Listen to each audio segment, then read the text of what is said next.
خلیلزاد له 3 ورځو راهیسې طالبانو سره اخته دی چې اوربند او افغاني مذاکرات پرې ومني، خو طالبان څه وایي؟ آیا اوربند او افغاني مذاکرات مني که نه؟ مطلب را سره طرفه پورې وګورئ.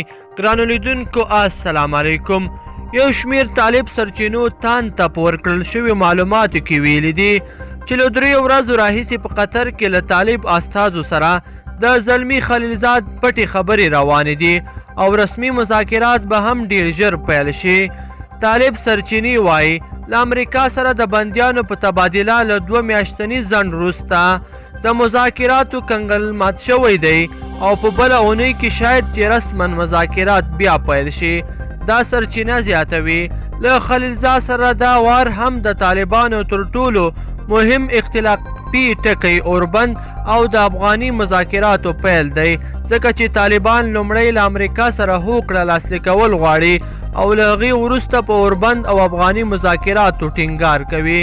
سرچینه وایي زلمی خلیلزاد بیا برعکس غواړي چې له امریکایانو سره د مذاکراتو ترڅنګ رسمي افغاني مذاکرات او اوربند رامنځته شي تر څو یو ملي اجماع جوړه واوسي.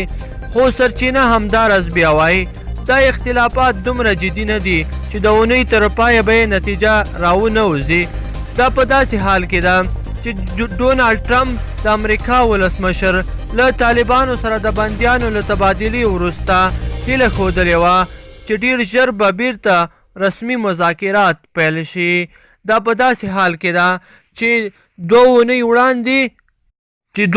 وړاندې افغان حکومت او وسلوالو طالبانو د بندیانو تبادله وکړله چې د هنس حقانی په شمول 2 نور طالبان له بند خوشي او په بدل کې د امریکایي پوهنتون 2 تنه استادان خوشي شول چې له دې نه وروسته ډونالډ ټرمپ د امریکا ولسمشر اشرف غني د دې کار ستاینه او ښودلې ده او اشرف غني ته یې د زړور لقب کارولی دی.